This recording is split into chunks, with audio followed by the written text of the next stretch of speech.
Hi, I'm Assemblymember Bronson.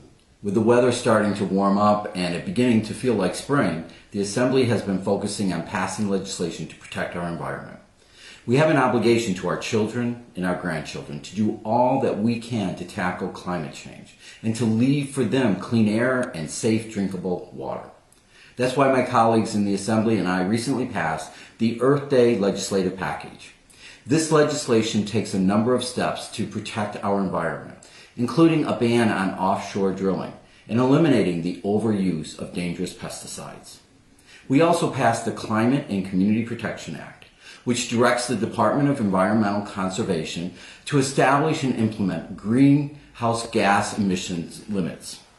It would require that 50% of our state's electricity be generated through renewable sources by the year 2030. And authorizes funding for new renewable energy projects.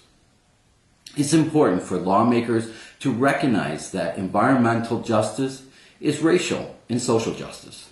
Too often, the adverse impacts of climate change affect our most marginalized communities.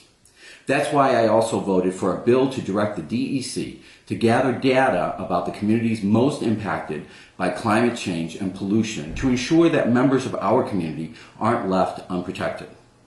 We also passed a resolution to amend our state constitution's Bill of Rights to provide every New Yorker a right to a healthy environment.